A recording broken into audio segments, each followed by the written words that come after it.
Hello नमस्कार मित्रांनो, मी पवन देशपांडे परत एकदा तुमचं जाहिरातीसहित आपल्या यूट्यूब चॅनलमध्ये सहर्ष स्वागत करतो. केंद्रातली नोकरीची जाहिरात पडलेली आहे. इंटेलिजन्स ब्युरो डिपार्टमेंट आहे. ओके, इंटेलिजन्स ब्युरोची ही जाहिरात जी आहे मित्रांनो, ती मल्टीटास्किंग स्टाफ या पदासाठीची आहे. केवळ आणि केवळ 10वी पास झालेला विद्यार्थी या पदासाठी फॉर्म भरू शकतो. या परीक्षा 10वी पासवरच्या परीक्षा अत्यंत सोप्या पद्धतीनं होत असतात. तलाठी भरतीची जी लेवल आहे त्या लेवलचे हे पेपर किंवा त्याच्यापेक्षा थोडेसे कमी लेवलचे हे पेपर तुम्हाला पाहायला मिळतील. ओके, आता महाराष्ट्रातल्या मराठी मुलांच्या डोक्यामध्ये वेगवेगळ्या गोष्टी टाकलेल्या आहेत, त्यामुळे मी कितीही सांगितलं तरी तुम्हाला त्या गोष्टी खऱ्या वाटणार नाहीत. 2015 साली मी स्वतः या पदाच्या मुलाखतीपर्यंत पोहोचलेलो आहे. हे पद नव्हतं, ते दुसरं इंटेलिजन्स ब्युरोचं पद होतं. पूर्व, मुख्य आणि मुलाखत असे तिन्ही टप्पे मी याचे पार केले आहेत, पण मुलाखतीमध्ये मला प्रॉपर मार्गदर्शन न मिळाल्यामुळे मी मुलाखतीतून बाहेर पडलो. पण माझ्याच घरातली माझी लहान बहीण या डिपार्टमेंटला जॉईन झालेली आहे, त्यामुळे मी सांगेन की सगळ्या महाराष्ट्रातल्या मराठी मुलांनी या पदांना सुद्धा एक अपॉर्च्युनिटी म्हणून पाहणं गरजेचं आहे आणि निगेटिव्ह गोष्टीपासून लांब राहून ह्या पदाच्या जाहिराती फोकस करणं अपेक्षित आहे. मी परत एकदा सांगेन, तलाठी भरतीच्या लेवलचा जर तुमचा अभ्यास असेल तर तुम्ही हे पदाला सहजपणे सिलेक्शन आणू शकतात. ओके, चला तर एकदम डिटेलमध्ये माहिती घेऊयात. सर्वात पहिल्यांदा तर पद आहे मल्टीटास्किंग स्टाफ, MTS म्हणतात त्याला, ज्याला केवळ 10वी पासची पात्रता आहे. म्हणजे 10वी पास झालेल्या मुलापर्यंत हा व्हिडिओ नक्की 100% शेअर करा. जर त्यांनी प्रॉपर अभ्यास केला तर त्याचं सिलेक्शन याच्यात होऊ शकतं. ओके, नोकरीचं जे ठिकाण आहे मित्रांनो, महाराष्ट्रात नाही, भारतात कुठेही आहे बरं का, पण महाराष्ट्रात सुद्धा हे जॉब आहेत. मुंबई आणि नागपूर या दोन ठिकाणी तुम्ही ऑफिसमध्ये हे MTS चे पदाचं जॉब आहे तो करू शकतात. ओके, याची जी पगार आहे ती लेवल 1 आहे मित्रांनो. लेवल 1 नुसार ह्याची सॅलरी असते. महाराष्ट्रातल्या गट क पदाची जी पगार आहे ती पगार साधारणतः या लेवल 1 ला पडते, म्हणजे 35,000 ते 40,000 ही सॅलरी आपल्याला याच्यात पाहायला मिळते. डन.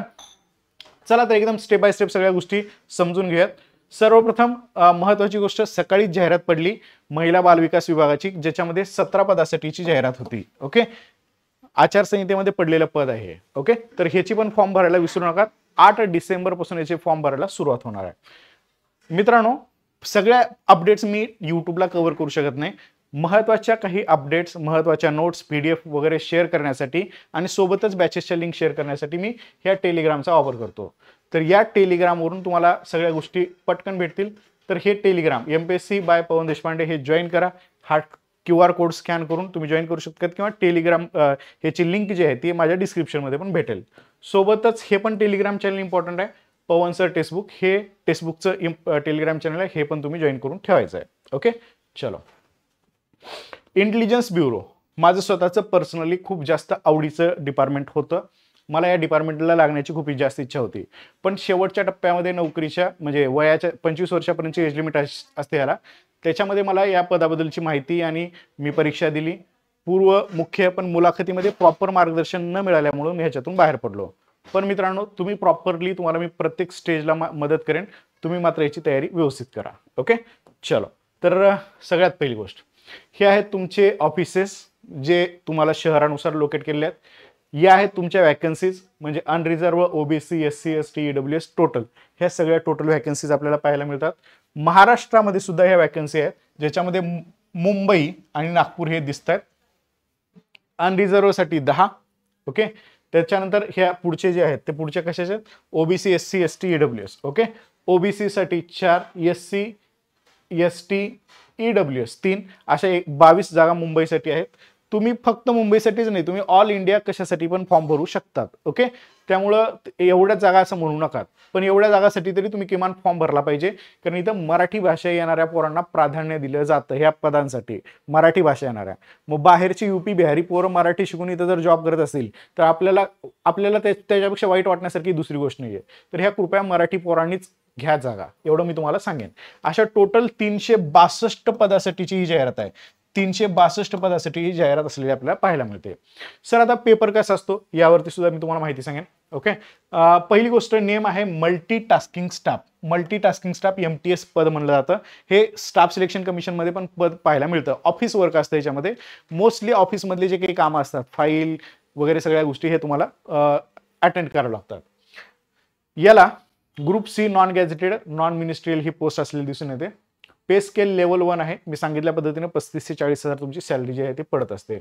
कधी कधी जास्त पण होते बरं का पोरांनो. हे माझ्या बहिणीला याच्यामध्ये जवळपास स्टार्टिंगला जेव्हा लागली ती तेव्हा तिला 70 ते 75 हजार सुरुवातीचा पगार होता. ओके, तर तुम्ही देखील लक्षात ठेवा, ह्याला पण बऱ्यापैकी अलाउन्सेस वगैरे ऍड होतात त्याच्यामध्ये, त्यामुळे पगार जे आहे ह्याच्यापेक्षा जे दिसते त्यापेक्षा जास्त पडत असते. ओके, क्वालिफिकेशन काय, तर मॅट्रिक्युलेशन म्हणजे 10वी पास लागतं, फक्त 10वी पास. ओके, तर 100% या ठिकाणी तुम्हाला हे फॉर्म भरायला मदत होईल.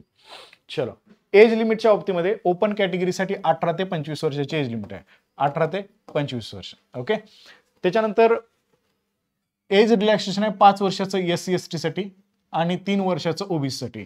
म्हणजे SC ST साठी मित्रांनो 30 वर्षाचं आहे आणि ओबीसी साठी मित्रांनो या ठिकाणी 28चं एज लिमिट जे आहे ते एज लिमिट आपल्याला पाहायला मिळतं. ओके, तर या एजमध्ये जर तुम्ही बसत असाल तर 100% फॉर्म भरा. आता ह्याची परीक्षा कशी होते. आता पहिली गोष्ट तुमच्या डोक्यामध्ये एकच भरलं जातं की परीक्षा म्हणजे लय हार्ड, सेंट्रलच्या परीक्षा म्हणजे लय हार्ड.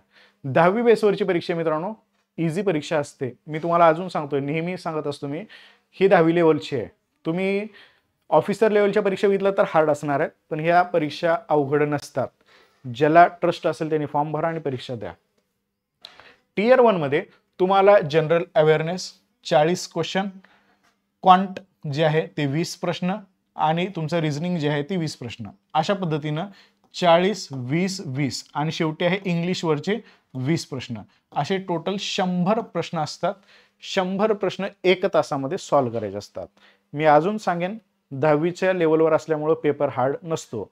तुमच्या तलाठी भरतीच्या अभ्यासावरती तुम्ही हे परीक्षा देऊ शकता. ओके, जेव्हा तुम्ही हे टियर 1 पास होता, टियर 2 असते, ह्याला मुलाखत दिलेली नाहीये या पदासाठी. बाकी काही पदांसाठी मुलाखत असते, पण या पदासाठी मुलाखत नाहीये. टियर 2 मध्ये फक्त तुम्हाला एक इंग्लिशचा पॅसेज असतो, तो ट्रान्सलेट करायचा असतो, किंवा हे descriptive test on English language and comprehension, basic of English language, त्याच्यानंतर व्होकॅब्युलरी, करेक्ट ग्रामर, अशा पद्धतीने हे सगळं सांगितलेलं आहे. हे 50 प्रश्न 50 गुण असतात त्याच्यात. ह्याला फक्त क्वालिफाय व्हायचं तुम्हाला.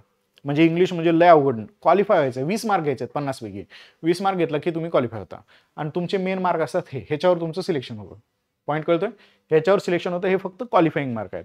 तर हे मार्क जास्तीत जास्त घेण्याचा प्रयत्न करा, खटकन एखादा जॉब तुम्हाला लागून जाऊ शकेल. ओके, तर ह्या 2च टियरमध्ये होतं. याला मुलाखत जी आहे ती मुलाखत नसते मित्रांनो, त्यामुळे व्यवस्थितरित्या याचा पेपर जो आहे तो पेपर प्रॉपर द्या. ओके, फीस पण एकदम कमी आहे. सगळ्या कॅन्डिडेटसाठी 550 फीस आहे आणि male candidate of general EWS, OBC candidate जे आहेत, male candidates of general EWS, ठीक आहे, याच्यासाठी फीस जी आहे ती कमी असलेली दिसून येते. ओके, चलो ठीक, एक सेकंड. ठीक, आता हे फीस बद्दलचं स्ट्रक्चर एकदा क्लिअर करून घ्या.